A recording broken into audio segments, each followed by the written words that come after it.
नमस्कार दोस्तों, आपके अपने चैनल धार्मिक ग्रंथ में स्वागत है। वीडियो पसंद आए तो लाइक और सब्सक्राइब करें। धन्यवाद। आए वीडियो को गरुड़ पुराण 16वां अध्याय मनुष्य शरीर प्राप्त करने की महिमा। धर्माचरण ही मुख्य कर्तव्य।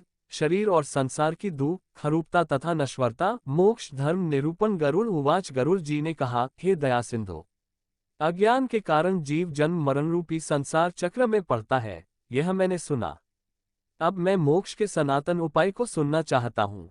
हे भगवान, हे देव देवेश, हे शरणागत वत्सल, सभी प्रकार के दुखों से मलिन तथा सार रहित इस भयावह संसार में अनेक प्रकार के शरीर धारण करके अनंत जीवराशियां उत्पन्न होती हैं और मरती हैं, उनका कोई अंत नहीं है। ये सभी सदा दुख से पीड़ित रहते हैं, इन्हें कहीं सुख नहीं प्राप्त होता। हे मोक्षेश, हे प्रभो, किस उपाय के करने से इन्हें इस संस्कृति चक्र से मुक्ति प्राप्त हो सकती है, इसे आप मुझे बताएं। श्री भगवानुवाच, श्री भगवान ने कहा, हे तार्क्ष्य, तुम इस विषय में मुझसे जो पूछते हो मैं बतलाता हूँ। सुनो, जिसके सुनने मात्र से मनुष्य संसार से मुक्त हो जाता है। वह परब्रह्म परमात्मा निष्कल कलारहित परब्रह्म स्वरूप, शिव स्वरूप, सर्वज्ञ, सर्वेश्वर, निर्मल तथा अद्वैत द्वैतभाव रहित है। वह परमात्मा स्वत प्रकाश है, अनादि अनंत निर्विकार परात्पर निर्गुण और सच्चित आनंद स्वरूप है। यह जीव उसी का अंश है। जैसे अग्नि से बहुत से स्फुलिंग अर्थात चिंगारियां निकलती हैं, उसी प्रकार अनादिकालीन अविद्या से युक्त होने के कारण अनादिकाल से किए जाने वाले कर्मों के परिणाम स्वरूप देहादि उपाधि को धारण करके जीव भगवान से पृथक हो गए हैं। वे जीव प्रत्येक जन्म में पुण्य और पापरूप सुख दुख प्रदान करने वाले कर्मों से नियंत्रित होकर तत्त जाति के योग से देह, शरीर, आयु और कर्मानुरोधी भोग प्राप्त करते हैं। हे खग, इसके पश्चात भी पुनः वे अत्यंत सूक्ष्म लिंग शरीर प्राप्त करते हैं और यह क्रम मोक्ष पर्यंत स्थित रहता है। ये जीव कभी स्थावर वृक्ष लतादि जड़ योनियों में, पुनः कृमियोनियों में, तदनंतर जलचर पक्षी और पशुयोनियों को प्राप्त करते हुए मनुष्य योनि प्राप्त करते हैं, फिर धार्मिक मनुष्य के रूप में और पुनः देवता तथा देवयोनि के पश्चात क्रमशः मोक्ष प्राप्त करने के अधिकारी होते हैं। उद्भिज, स्वेदज और पिंडज जरायुज, इन चार प्रकार के शरीरों को सहस्त्रों बार धारण करके उनसे मुक्त होकर सुकृतवश पुण्य प्रभाव से जीव मनुष्य शरीर प्राप्त करता है और यदि वह ज्ञानी हो जाए तो मोक्ष प्राप्त कर लेता है। जीवों की 84 लाख योनियों में मनुष्य योनि के अतिरिक्त अन्य किसी भी योनि में तत्वज्ञान प्राप्त नहीं होता। पूर्वोक्त विभिन्न योनियों में हजारों हजार करोड़ों बार जन्म लेने के अनंतर उपार्जित पुण्यपुंज के कारण कदाचित मनुष्य योनि प्राप्त होती है। मोक्ष प्राप्ति के लिए सोपानभूत यह दुर्लभ मनुष्य शरीर प्राप्त करके इस संस्कृति चक्र से जो अपने को मुक्त नहीं कर लेता, उससे अधिक पापी और कौन होगा। उत्तम मनुष्य शरीर में जन्म प्राप्त करके और समस्त सौष्ठव संपन्न अविकल इंद्रियों को प्राप्त करके भी जो व्यक्ति अपने हित को नहीं जानता वह ब्रह्मघातक होता है। शरीर के बिना कोई भी जीव पुरुषार्थ नहीं कर सकता, इसलिए शरीर और धन की रक्षा करता हुआ इन दोनों से पुण्योपार्जन करना चाहिए। मनुष्य को सर्वदा अपने शरीर की रक्षा करनी चाहिए, क्योंकि शरीर सभी पुरुषार्थों का एकमात्र साधन है, इसलिए उसकी रक्षा का उपाय करना चाहिए। जीवन धारण करने पर ही व्यक्ति अपने कल्याण को देख सकता है। गांव, क्षेत्र, धन, घर और शुभाशुभ कर्म पुनः पुनः प्राप्त हो सकते हैं, किंतु मनुष्य शरीर पुनः पुनः प्राप्त नहीं हो सकता। इसलिए बुद्धिमान व्यक्ति सदा शरीर की रक्षा का उपाय करते हैं। कुष्ठ आदि रोगी भी अपने शरीर को त्यागने की इच्छा नहीं करते। शरीर की रक्षा धर्माचरण के उद्देश्य से और धर्माचरण ज्ञान प्राप्ति के उद्देश्य से ज्ञान, ध्यान एवं योग की सिद्धि के लिए और फिर ध्यानयोग से मनुष्य अविलंब मोक्ष प्राप्त कर लेता है। यदि मनुष्य स्वयं ही अपने आत्मा का अहित से निवारण नहीं कर लेता तो आत्मा का दूसरा कौन हितैषी होगा जो आत्मा को तारेगा। जो जीव मनुष्य के शरीर में रहकर इसी जन्म में नरकरूपी व्याधि की चिकित्सा नहीं कर लेता, वह परलोक में जाने पर जहां औषध नहीं प्राप्त है, नरक व्याधि से पीड़ित होने पर फिर क्या कर सकेगा। वृद्धावस्था बाघिन के समान सामने खड़ी है, फूटे हुए घड़े के गिरने वाले जल की भांति प्रतिक्षण आयु समाप्त होती जा रही है। रोग शत्रु की भांति प्रहार कर रहे हैं, अतः श्रेय प्राप्ति के लिए जीव को अभ्यास करना चाहिए। जब तक दुख प्राप्त नहीं होता, जब तक आपत्तियां घेर नहीं लेती और जब तक इंद्रियों में वैकल्य शिथिलता नहीं आ जाता, तब तक श्रेय प्राप्ति के लिए जीव को प्रयास करते रहना चाहिए। जब तक यह शरीर है तभी तक तत्वज्ञान का अभ्यास करना चाहिए। भवन में आग लग जाने पर कौन ऐसा दुर्बुद्धि मनुष्य है जो कुआं खोदना प्रारंभ करता है। बहुविध सांसारिक कार्य प्रपंचों में व्यस्त रहने के कारण काल का ज्ञान नहीं होता।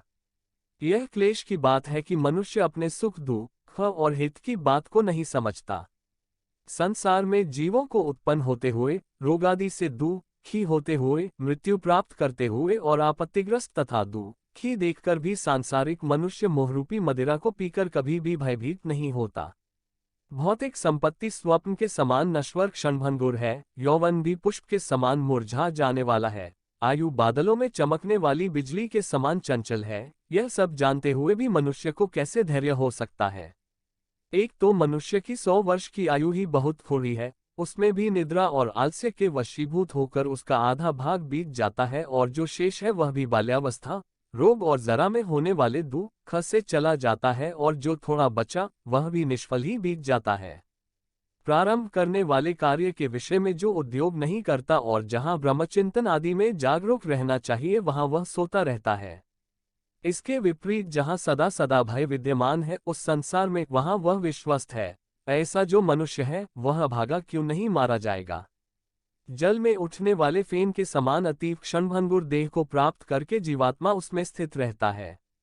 यह शरीर ही उसको प्रिय सवास के रूप में प्रतीत होता है, किंतु इस अनित्य शरीर में जीवात्मा निर्भय होकर कैसे रह सकता है। जो अहित करने वाले विषय भोगों में ही हित बुद्धि रखता है तथा अनिश्चित पुत्र कलत्र देह गेहादि को स्थायी समझता है और भौतिक धन संपत्ति आदि अनर्थकारी वस्तुओं में जो अर्थ बुद्धि रखता है वह अपने परमार्थ को नहीं जानता। जो यह जगत किसी का नहीं हुआ ऐसा देखते हुए भी गिर रहा है और आत्मज्ञान विषयक वचनों को सुनते हुए भी जिसे बोध नहीं होता, पढ़ करके भी उसका अर्थ नहीं समझता, ऐसा इसलिए होता है कि जीव भगवान की माया से मोहित है। मृत्यु, रोग और जगरूपी ग्रहों के द्वारा गंभीर कालसागर में डूबते हुए इस जगत को कोई भी नहीं जान पाता। प्रतिक्षण क्षीण होते हुए भी इस काल की सूक्ष्म गति को जीव वैसे ही नहीं जान पाता जैसे कच्चे घड़े में स्थित जल के विगलित होने का ज्ञान नहीं हो पाता। कदाचित वायु का बांधना संभव हो सकता है, आकाश को खंड खंड करने की तरंगों के गुम्फिन की कल्पना भी संभव हो सकती है, परंतु आयु के शाश्वत होने की आस्था कथमपि संभव नहीं हो सकती। जिस काल के द्वारा जल जाती है, मेरु पर्वत भी चूर चूर हो जाता है, सागर का जल भी सूख जाता है, उस काल से मनुष्य शरीर की रक्षा की क्या कथा। मेरा पुत्र, मेरी पत्नी, मेरा धन, मेरे बांधव, इस प्रकार मैं कहते हुए मनुष्य रूपी बकरे को हठपूर्वक काल रूपी भेड़िया मार डालता है। यह मैंने कर लिया, यह करना शेष है, यह दूसरा कार्य भी अभी कुछ करना बाकी है, इस प्रकार की इच्छा से युक्त मनुष्य को यमराज अपने वश में कर लेते हैं। कल किए जाने वाले कार्य को आज, अपराह्न में किए जाने वाले कार्य को पूर्वाह्न में ही कर लेना चाहिए, क्योंकि मनुष्य ने अपना कार्य कर लिया है अथवा नहीं, इसकी प्रतीक्षा मृत्यु नहीं करती। वृद्धावस्था जिसको रास्ता दिखाने वाली है, अत्युग्र रोग ही जिसके सैनिक है, ऐसे मृत्युरूपी शत्रु के तुम सम्मुख स्थित हो, फिर उस प्रबल शत्रु से रक्षा करने वाले परमात्मा की ओर क्यों नहीं देखते, अर्थात उनकी ओर उन्मुख क्यों नहीं होते। तृष्णारूपी शूल में बिंधे हुए और विषयवासनारूपी घी से सींचे हुए तथा राग द्वेषरूपी अग्नि में पके हुए मनुष्य को मृत्यु खा जाती है। यह जगत ऐसा है कि इसमें मृत्यु बालकों, युवकों, वृद्धों और गर्भस्थ जीवों सभी को ग्रस लेती है। जब जीव अपनी देह को भी यहीं छोड़कर यमलोक को चला जाता है तो फिर स्त्री, माता पिता और पुत्रादि से किस प्रयोजन से संबंध स्थापित किया जाए। यह संसार दुख का मूल कारण है, इसलिए इस संसार से जिसका संबंध है वही दुखी है और जिसने इस जगत का त्याग किया वही मनुष्य सुखी है। दूसरा कोई भी कहीं भी सुखी नहीं है। यह संसार सभी प्रकार के दुखों का उत्पत्ति स्थान है, सभी आपत्तियों का घर है और सभी पापों का आश्रय स्थान है, इसलिए ऐसे संसार को क्षण मात्र में त्याग देना चाहिए। लोहे एवं लकड़ी के पाशों से बंधा हुआ मनुष्य मुक्त हो सकता है, किंतु पुत्र और पत्नी रूपी पाशों से बंधा हुआ मनुष्य कभी भी मुक्त नहीं हो सकता। मनुष्य अपने मन को प्रिय लगने वाले इस जगत में जितने पदार्थों से संबंध बनाता जाता है, उतनी ही अधिक शोक की कीलें उसके हृदय में गढ़ती जाती हैं। यह बड़े खेद की बात है कि मनुष्य की देह में स्थित शब्द, स्पर्श, रूप, रसगंध विषयों का आहार करने वाले इंद्रिय रूपी चोरों ने इस लोक के समस्त धन को अपहृत करके इसे नष्ट कर दिया है, अर्थात परलोक के लिए हितकारी धर्मरूपी जो धन है उसका इंद्रियों ने हरण कर लिया है। मास्लो भी मत्स्य जैसे बंसी में लगे हुए लोहे के अंकुश को नहीं जान पाता, उसी प्रकार विषयों से प्राप्त होने वाले सुख के लोभ से जीव यमयातना की परवाह नहीं करता। हे गरुड़, जो अपने हित और अहित को नहीं जानते, सदा कुमार्ग पर चलने वाले हैं और मात्र पेट भरने में ही जिनका सारा अध्यवसाय रहता है, वे मनुष्य नरकागामी हैं। निद्रा, मैथुन और आहार आदि की स्वाभाविक प्रवृत्ति सभी प्राणियों में समान रूप से विद्यमान रहती है। उनमें जो वास्तविक हितहित को जानने वाला ज्ञानवान है, वह मनुष्य कहा जाता है, और उस ज्ञान से जो शून्य है, वह पशु कहलाता है। मूर्ख मनुष्य प्रातः काल मल मूत्रों के वेग से, मध्य दिन में क्षुधा और तृषा से तथा रात्रि में काम क्रीड़ा और निद्रा से बाधित रहते हैं।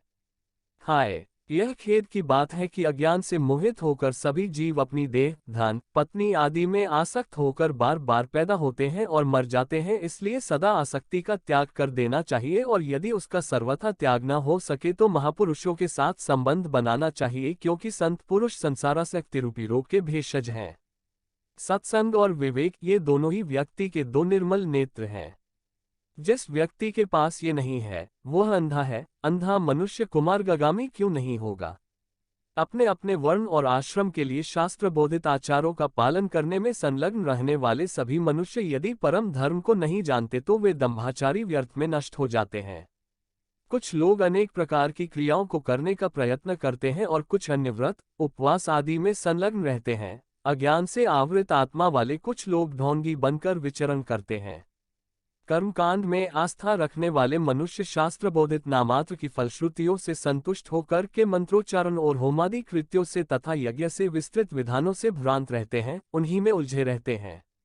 मेरी माया से विमोहित होकर शरीर को सुखाने वाले मूर्ख लोग एक भुक्त, उपवास आदि व्रतों का आचरण करके परोक्ष परमगति को प्राप्त करना चाहते हैं। शरीर को दंड देने मात्र से क्या अविवेकी पुरुषों को मुक्ति प्राप्त हो सकती है?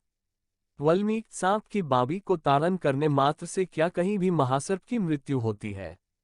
बड़ी लंबी जटाओं के भार को ढोने वाले और मृगचर्म आदि से युक्त दाम्भिक पुरुष वेश धारण करके ज्ञानी की भांति ही लोक में भ्रमण करते हैं और लोगों को भी भ्रमित करते हैं।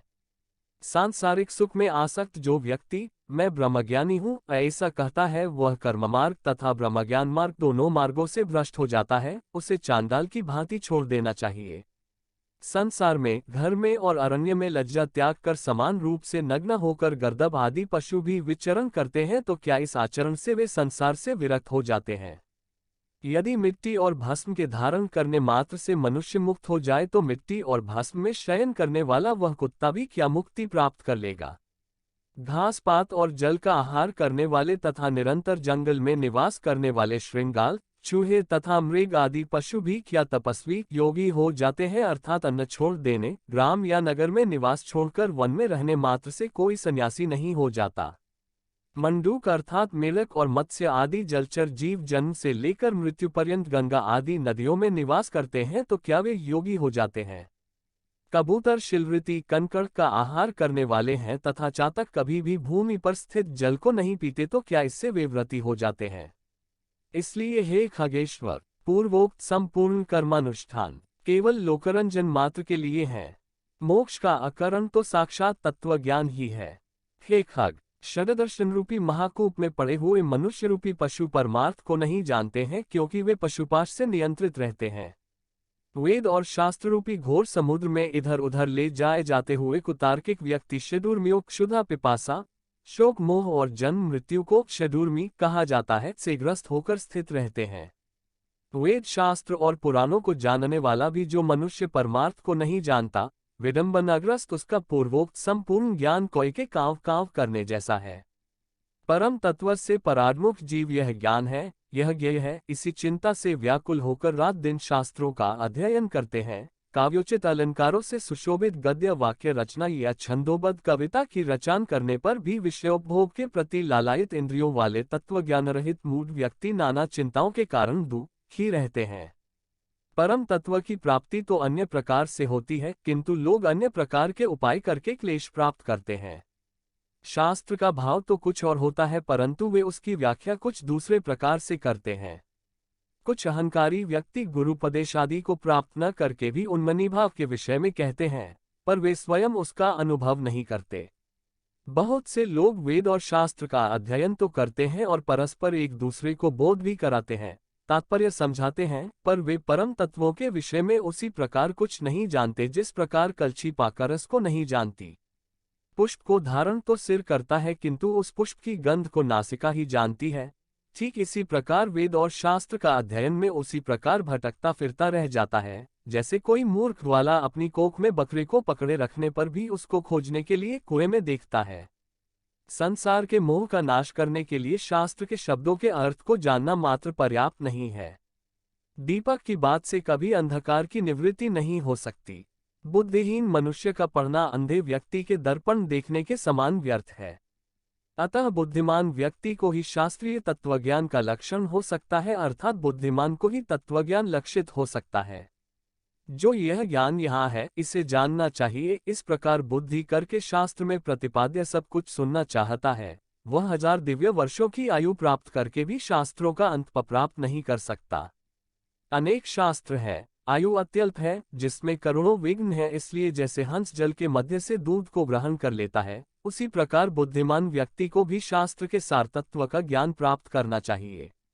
वेद शास्त्रों का अभ्यास कर वहां से तत्वज्ञान प्राप्त करके बुद्धिमान मनुष्य को चाहिए कि जैसे धान चाहने वाला व्यक्ति धान ग्रहण करके पलाल अर्थात पुआल को छोड़ देता है, उसी तरह उसे भी अन्य सभी शास्त्रों को छोड़ देना चाहिए। जैसे अमृत से तृप्त व्यक्ति के लिए भोजन की कोई आवश्यकता नहीं होती, उसी प्रकार हे तार्क्ष, तत्वज्ञ को शास्त्र से कोई प्रयोजन नहीं होता। हे विंतात्मज, न वेदाध्ययन से मुक्ति प्राप्त होती है और न शास्त्रों के अध्ययन से ही। मोक्ष की प्राप्ति ज्ञान से ही होती है, किसी दूसरे उपाय से नहीं। जिस प्रकार मुक्ति के लिए न तो आश्रम धर्म का अनुष्ठान कारण है, न दर्शनों का अध्ययन कारण है, उसी प्रकार श्रौत स्मार्त कर्म भी कारण नहीं है। मात्र ज्ञान ही मोक्ष का उपाय है। गुरु का वचन ही मोक्ष देने वाला है, अन्य सब विद्याएं विडंबना मात्र है। लकड़ी के हजारों भारों की अपेक्षा एक संजीवनी ही श्रेष्ठ है। कर्मकांड और वेद शास्त्रादि के अध्ययन रूपी परिश्रम से रहित केवल गुरु मुख से प्राप्त अद्वैत ज्ञान ही कल्याणकारी कहा गया है, अन्य करोड़ों शास्त्रों को पढ़ने से कोई लाभ नहीं। वेदादि आगम शास्त्रों का अध्ययन तथा विवेक, इन दो साधनों से ज्ञान की प्राप्ति होती है। आगम से शब्द ब्रह्म का ज्ञान प्राप्त होता है और विवेक से परब्रह्म का ज्ञान प्राप्त होता है। कई विद्वान अद्वैत को वास्तविक परम तत्व स्वीकार करते हैं और कुछ अन्य विद्वज्जन द्वैत तत्व की ही प्रतिष्ठा चाहते हैं, किंतु द्वैत और अद्वैत से पृथक सभी के लिए समान रूप से स्वीकार्य परम तत्व को कोई नहीं जानता। न मम मेरा नहीं है और मम मेरा है, ये दो पद भावनाएं की बंधन और मोक्ष के कारण हैं। मम बुद्धि करने से प्राणी बंधन को प्राप्त होता है और मेरा नहीं है, इस प्रकार की भावना करने से मुक्त होता है। कर्म वही है जो बंधन का हेतु नहीं होता तथा विद्या वही है जो मोक्ष प्रदान करा दे, और इससे अतिरिक्त कर्म केवल श्रम मात्र के हेतु हैं जो शरीर के लिए क्लेशप्रद हैं तथा अन्य प्रकार की विद्याशिल्प चातुर्य मात्र है। जब तक कर्म किए जाते हैं, जब तक संसार में आसक्ति रहती है, जब तक इंद्रियों का चांचल्य बना रहता है, तब तक तत्वज्ञान की बात ही कहाँ हो सकती है। जब तक देहाभिमान देह को अपना स्वरूप मानना है, जब तक ममता रहती है, जब तक प्रयत्नों का वेग रहता है, जब तक संकल्प की कल्पना होती रहती है, जब तक मन स्थिर नहीं हो जाता, जब तक शास्त्र का चिंतन नहीं किया जाता तथा जब तक गुरु की कृपा नहीं प्राप्त होती, तब तक तत्वज्ञान की चर्चा ही कहाँ होती है। तप, व्रत, तीर्थ, जप, होम तथा पूजा आदि सत्कर्मों का अनुष्ठान तथा वेद, शास्त्र और आगम की कथा तभी तक उपयोगी है जब तक जीव को तत्वज्ञान प्राप्त नहीं हो जाता। इसलिए हे तार्क्ष, यदि अपने मोक्ष की इच्छा हो तो सर्वदा संपूर्ण प्रयत्नों का सभी अवस्थाओं में निरंतर अनुष्ठान करके तत्वज्ञान की प्राप्ति में संलग्न रहना चाहिए। जो प्राणी आधि भौतिक, आधि दैविक, आध्यात्मिक तापत्रय से सदा संतप्त रहता है, उसे मोक्ष वृक्ष की छाया का आश्रयन करना चाहिए। जिस मोक्ष वृक्ष का पुष्प धर्म और ज्ञान स्वरूप है तथा फल स्वर्ग एवं मोक्ष है। इसलिए श्री गुरुमुख से आत्मतत्व विषयक ज्ञान प्राप्त करना चाहिए। ज्ञान हो जाने पर प्राणी इस घोर संसार बंधन से सुखपूर्वक मुक्त हो जाता ही। हे तार्क्ष, मैं तत्वज्ञानी पुरुष के द्वारा किए जाने वाले अंतिम कृत्य के विषय में तुम्हें बताता हूँ, सुनो। जिस उपाय को करके जीव को ब्रह्मनिर्वाण संज्ञक मोक्ष की प्राप्ति होती है। अंतकाल के आ जाने पर पुरुष भय छोड़कर अनासक्ति रूपी शस्त्र से देह गेहादि विषयक ममत्व को काट डाले। वह धीर पुरुष घर से निकलकर पवित्र तीर्थ के जल में स्नान करके पवित्र और एकांत देश में विधिवत आसन लगाकर बैठ जाए और शुद्ध परम त्रिवृत ब्रह्माक्षर अर्थात ओंकार का मन से अभ्यास करे तथा ब्रह्मबीज स्वरूप ओंकार का निरंतर स्मरण करके श्वास को जीतकर मन को नियंत्रित करे। बुद्धि रूपी सारथी की सहायता से मन रूपी लगाम के द्वारा इंद्रियों को विषयों से निगृहीत कर ले और कर्मों के द्वारा आक्षेप मन को बुद्धि की सहायता से शुभ अर्थ में अर्थात परब्रह्म के चिंतन में लगा दे। मैं ब्रह्म हूँ, मैं परम धाम हूँ और परम पदरूपी ब्रह्म मैं हूँ, ऐसी समीक्षा करके अपनी आत्मा को निष्कल परमात्मा में लगा दे और ओम इस एकाक्षर ब्रह्म का उच्चारण करता हुआ तथा मेरा स्मरण करता हुआ जो मनुष्य देह त्याग करता है वह इस संसार से तर जाता है और परम गति प्राप्त करता है। मान और मोह से रहित तथा आसक्ति से उत्पन्न होने वाले दोषों को जीत लेने वाले, सुख दुख आदि द्वंद्वों से मुक्त ज्ञानी पुरुष उस शाश्वत अविनाशी परम पद को प्राप्त होते हैं। जो व्यक्ति राग और द्वेष रूपी मलों का अपहरण करने वाले ज्ञान रूप जलाशय और सत्यस्वरूप जल वाले मानसतीर्थ में स्नान करता है वह मोक्ष प्राप्त कर लेता है। जो प्रौढ़ वैराग्य को धारण करके अन्य भावों का परित्याग कर केवल मद्विषयक भावना के द्वारा मेरा भजन करता है ऐसा पूर्ण दृष्टि रखने वाला अम्लांतरात्मा संधि मोक्ष को प्राप्त होता है। तीर्थ में मृत्यु हो जाए इस उत्कंठा से उत्सुक होकर जो अपने घर का परित्याग करके तीर्थ में निवास करता है और मुक्ति क्षेत्र में मरता है वही मोक्ष प्राप्त करता है। अयोध्या, मथुरा, कनखल, हरिद्वार, काशी, कांची, अवंतिका और द्वारावतीपुरी ये 7 पुरियां मोक्ष देने वाली हैं। हे तार्क्ष्य, मैंने सनातन मोक्ष धर्म को तुम्हें बता दिया। ज्ञान और वैराग्य के सहित इसे सुनकर पुरुष मोक्ष प्राप्त करता है। तत्वज्ञ पुरुष मोक्ष प्राप्त करते हैं, धार्मिक पुरुष स्वर्ग को प्राप्त होते हैं। पापियों की दुर्गति होती है और पशु पक्षी आदि पुनः पुनः जन्म मरण रूपी संसार में भ्रमण करते हैं।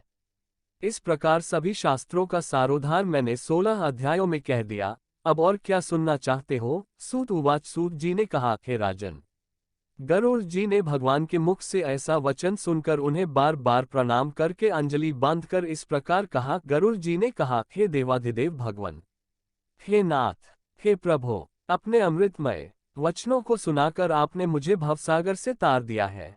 अब मेरा संदेह समाप्त हो गया और मैं कृतार्थ हो गया हूँ, इसमें संशय नहीं। ऐसा कहकर गरुड़ जी ने मौन होकर भगवद्ध्यान परायण हो गए। स्मरण करने से जो दुर्गति का हरण कर लेते हैं, पूजन और यज्ञ के द्वारा जो सद्गति प्रदान करते हैं और अपनी परम भक्ति के द्वारा जो मुक्ति प्रदान करते हैं, वे हति मेरी रक्षा करें। इस प्रकार गरुड़ पुराण के अंतर्गत सारोद्धार में भगवान विष्णु और गरुड़ के संवाद में मोक्षधर्म निरूपण नामक 16वां अध्याय पूरा हुआ।